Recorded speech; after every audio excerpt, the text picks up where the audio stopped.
Plusieurs d'entre vous me demandent, mais du coup, comment on régule son système nerveux? Et vous m'avez demandé des exercices concrets.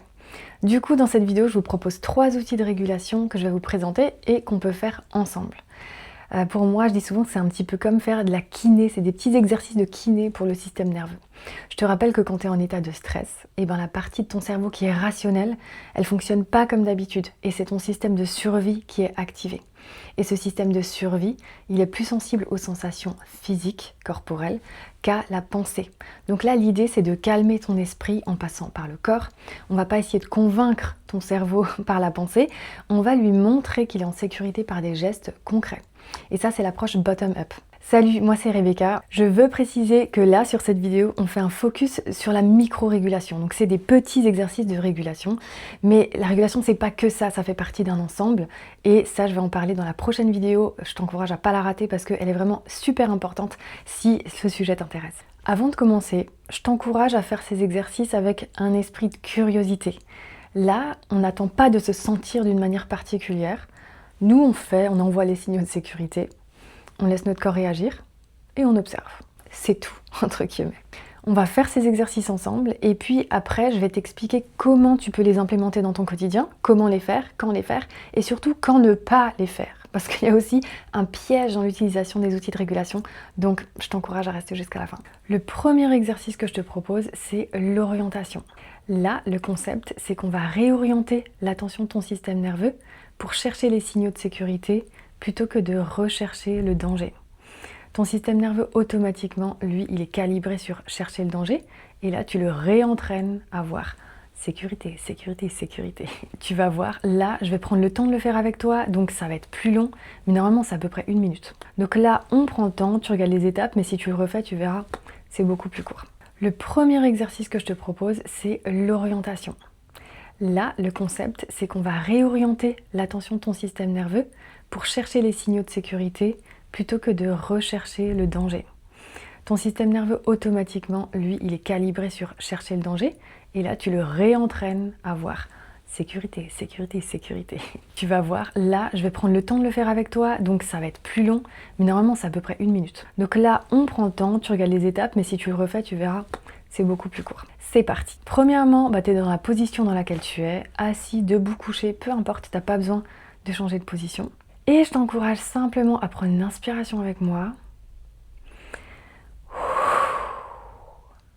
Tu es avec moi maintenant. Tout ce que tu as fait avant, tu peux le laisser de côté.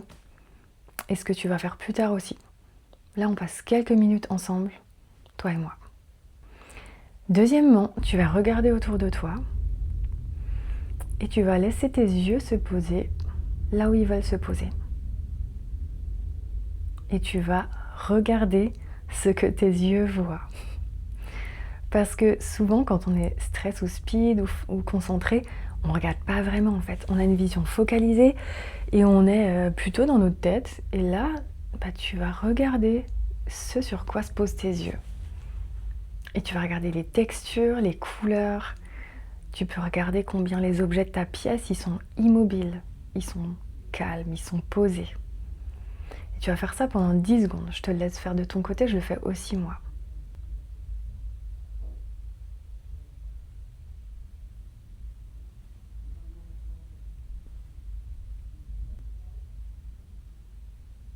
Je t'encourage à regarder là autour de toi, est-ce qu'il y a un signe de danger immédiat? Si comme moi, j'espère que non. Et là, tu vas simplement te le dire même dans ta tête, je suis en sécurité là maintenant, il n'y a pas de danger. Donc là, rien qu'en faisant ça, tu checkes tout ce qui est sécure autour de toi et t'envoies comme message à ton système nerveux par ton regard, qui a un sens, c'est bon, tu es en sécurité maintenant. Et une fois que tu as fait ça, donc là on a porté l'attention vers l'extérieur, troisièmement on porte l'attention vers le corps. Et tu vas checker, est-ce qu'il y a une sensation dans ton corps, n'importe laquelle, qui est peut-être 1% plus neutre ou 1% plus sécure. Tu continues de regarder et moi je te donne des exemples et tu checkes s'il y a quelque chose qui te parle ou autre chose. Est-ce que tu as peut-être les mâchoires un tout petit peu plus détendues ou bien une légère sensation de chaleur dans ta poitrine ou bien les muscles de ton visage ou autour des yeux qui se détendent un peu ou bien une respiration un petit peu plus ample ou bien les pieds qui s'ancrent un peu plus dans le sol, ou une petite sensation de un petit relâchement, une petite sensation de relâchement, un sens de là ça va maintenant. Et remarque cette sensation, ça n'a pas du tout à être quelque chose de fort ou de positif, parce que même la neutralité, c'est déjà la sécurité. Et quatrièmement, tu vas rester avec cette sensation pendant genre 5 secondes. Et cinquièmement, pour finir, tu finis par une phrase d'ancrage. Si tu es seul, tu peux la dire à voix haute. Si tu es en lieu public, tu la dis dans ta tête. Et ça peut être « il y a de la sécurité pour moi en ce moment ». Et tu finis comme ça. Je te redis les étapes si tu veux le faire. Donc d'abord, tu regardes autour de toi et tu regardes ce que tes yeux voient. Et tu checkes qu'il n'y a pas de danger. Deuxièmement, tu portes ton attention sur ton corps. Alors que tu regardes, est-ce que tu sens un petit relâchement quelconque dans ton corps? Et là, tu observes simplement, sans pression aucune. Si tu sens quelque chose, tu restes avec cette sensation pendant 5 à 10 secondes. Et puis, tu finis par une phrase d'ancrage. Je suis en sécurité maintenant. Voilà. Maintenant, je te dis pourquoi cet exercice, aussi simple soit-il, il fonctionne. En faisant ça, on interrompt la boucle de recherche du danger en se focalisant sur la sécurité et ça envoie un signal à l'amygdale qu'elle peut se calmer. Deuxièmement, ton système, il apprend par l'expérience plus que par les affirmations, les pensées. Du coup, là, le fait de ressentir un micro-signal de sécurité dans ton corps, ça transforme plus ton système que penser positivement ou essayer de te convaincre par la pensée. Le deuxième outil qu'on peut faire, c'est le tapping papillon. Là, tu mets tes bras, tes mains comme ça en papillon sur ta poitrine. Et déjà, tu peux sentir le contact de ta peau, de la pression de tes mains sur ta poitrine et peut-être la chaleur que ça dégage. Ça dure 1 minute pareil. Et là, tu vas taper alternativement, comme ça. Tu tapotes. J'espère qu'avec mon micro, ça ne fait pas trop de bruit. Tu tapotes. Et là, tu peux soit regarder autour de toi, soit tu fermes les yeux, soit tu regardes un point, peu importe. Peu importe, tu tapotes. Moi, je ferme les yeux. Et tu te laisses un peu bercer par ces tapotements réguliers, prévisibles. On va le faire pendant 30 secondes à 1 minute.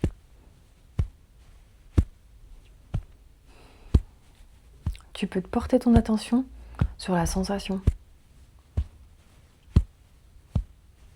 de tes mains qui tapotent. Mais ne te prends pas la tête. C'est pas, mais qu'est-ce que je ressens? Est-ce que je dois ressentir un truc? Mais est-ce que je me concentre bien et tout? Non, tu peux pas mal faire cet exercice. Ce que tu fais, c'est parfait, c'est très bien.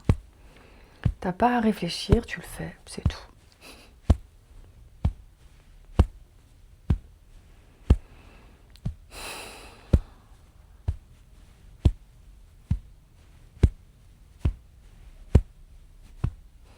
On fait encore 10 secondes.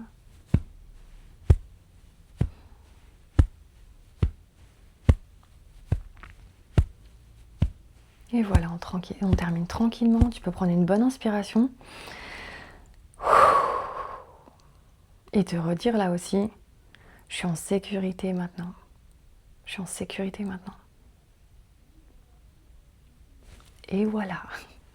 Et là aussi, pourquoi, c'est quoi le concept derrière cet exercice? Déjà, en fait, c'est de la stimulation bilatérale. Et la stimulation bilatérale, ça a un côté apaisant pour le système nerveux. Déjà, le rythme qui est prévisible, régulier, comme le rythme cardiaque, comme la fréquence respiratoire. Ton système nerveux, il interprète ça comme un truc prévisible, en gros comme un truc calmant. Et ça active le système parasympathique, donc le frein de ton système de survie, donc qui calme. Ensuite, le contact physique, le fait d'avoir cette petite pression, cette chaleur, ça a un effet contenant. Et en fait, le fait de ressentir ces sensations, ça ramène, on va dire, ton esprit qui vagabonde, ça le ramène dans une expérience physique concrète, une expérience sensorielle concrète. Donc ça peut agir aussi pour diminuer la rumination, diminuer la dissociation quand tu es déconnecté de ton corps et tu es complètement bloqué là-haut. Et c'est aussi simple que ça. Et maintenant, le troisième outil de régulation, c'est un truc que j'aime beaucoup, ça s'appelle la double inspiration physiologique. Tu vas prendre 2 inspirations de suite et ensuite expirer longuement. Je te montre.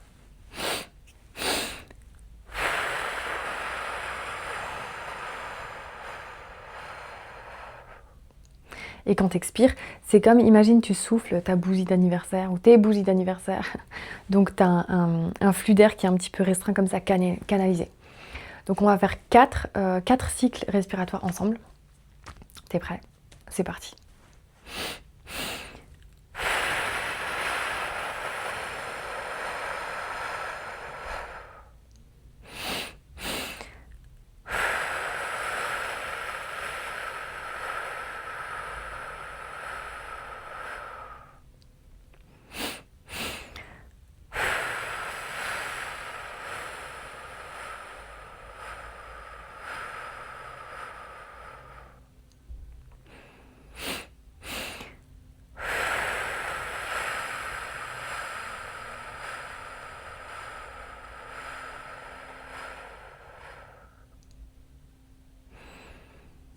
Et on revient. Et là, je t'explique pourquoi ça fonctionne. Premièrement, ça fait une vidange de CO2 de tes poumons. En fait, tes poumons, ils sont faits pour permettre à l'oxygène d'entrer dans ton corps et ils dégagent le CO2, le dioxyde de carbone qui est produit par ton corps. Et le fait que dans tes poumons, tu as des alvéoles pulmonaires et au fin fond de tes alvéoles pulmonaires, il y a un peu de CO2 qui reste, qui stagne, qui est accumulé. Et le fait de faire une double inspiration et de souffler, ça fait comme une vidange pulmonaire. Donc ça, en gros, ça évacue tout le CO2.